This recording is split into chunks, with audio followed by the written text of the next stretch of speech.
Hi, how are you? Hello, Mrs. Yu. I have been reading your articles in Cervantes Journal for over 10 years now, and I want to be a journalist. And what do you need? Well, I need some tips just for my career.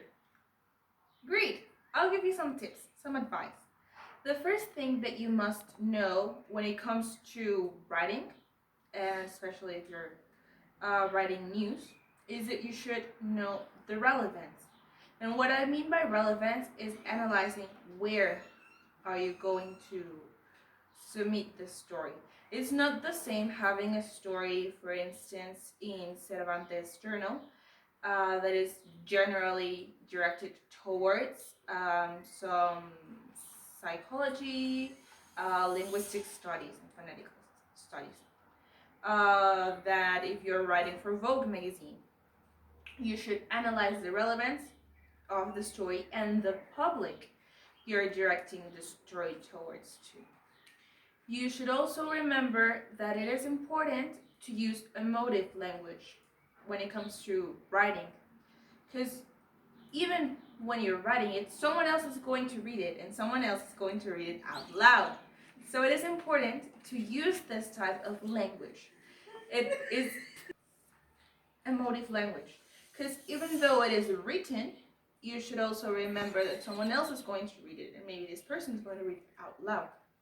So you want to make them catch feelings with your um, the thing that you're writing, of course.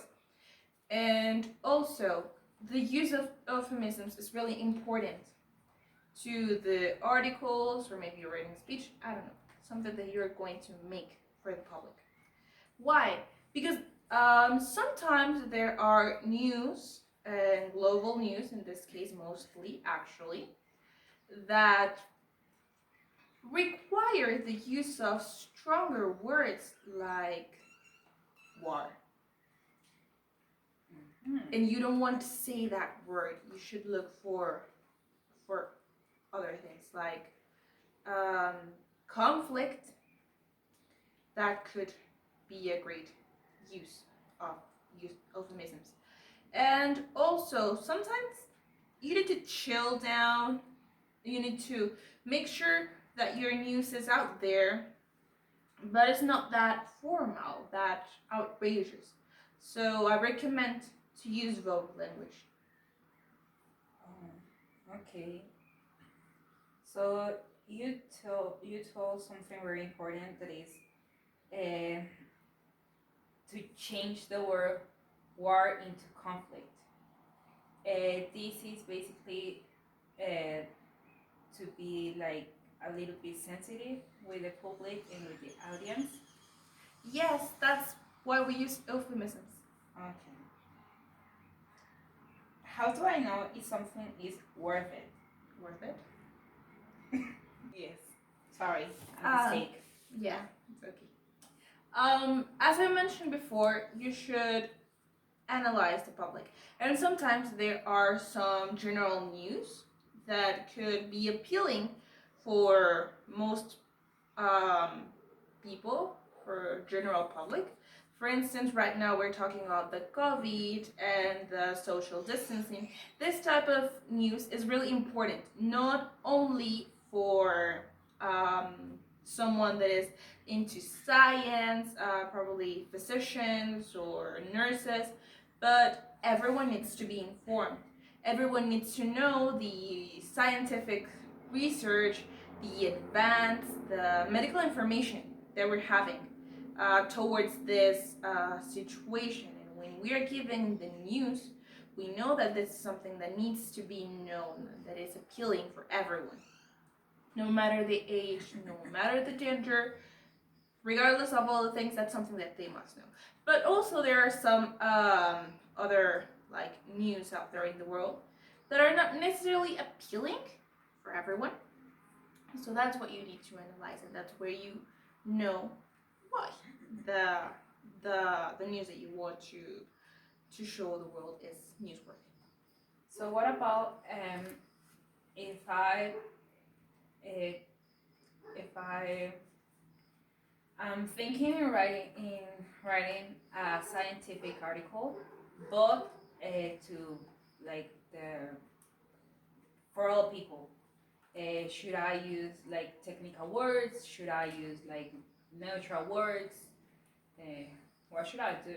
Really important question. Really interesting, actually. I like it. As I mentioned before, you need to use the three main ideas that I told you before. The emotive language, because you want to make them catch feelings. Also, there are some rhetorical devices that you could use so that your scientific research theme article that you're writing isn't that straight to point. Not that it's not a box. If you want everyone to know what you're talking about. So some rhetorical devices, maybe you could use like parallelism in some parts. Maybe you could have like a just juxtaposition.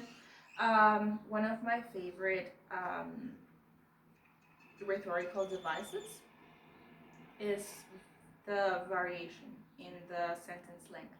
What I mean is that you could be like strong and then the emotive and just mismatch the thing. Also, you could like talk in metaphors, ask questions, use hypophora. This type of rhetorical devices are going to make the article first. Okay, thank you. Can you give me an example about what I just told you? Like, for example, in a sentence or in a phrase that I can use, mixing like technical words, but also like neutral words for all people to know, like from uh, for students, but also like for parents or a nurse or maybe a scientific person. You could be like, you could say probably in an article, maybe something about um, the the kidneys. Maybe you're talking about kidney disease. So you could have like you could say kidney disease affects general type of population, people that have obesity, that have diabetes. But it's also important to know how kidneys work, and then you explain how kidneys work, but like in neutral words, like in normal. Real simple Really for all simple, people to know. Okay. And how can I be um, unbiased? Well, as a journalist, I can tell you that being unbiased is something that is really difficult to achieve. It's virtually impossible to be unbiased. And the main reason why is that I was born in the United Kingdom, but I've been living in Australia my whole life, and now I'm here in Mexico.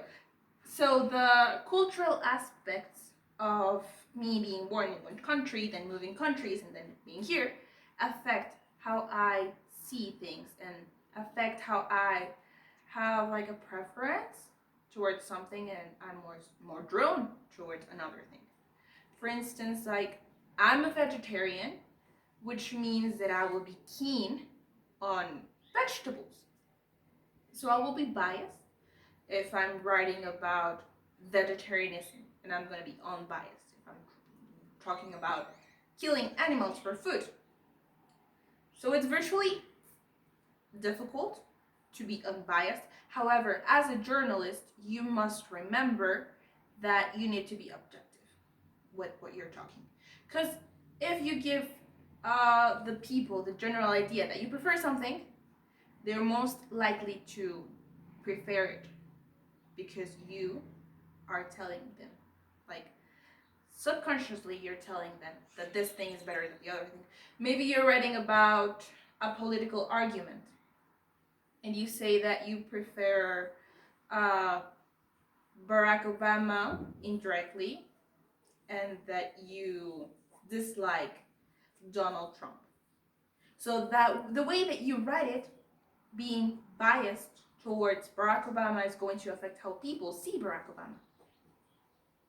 so that might, so I can be with the things I'm writing, I can change people's minds. So I think be a journalist is like a very, very important work because you might change like a whole new, maybe a whole new nation or a very small group of people.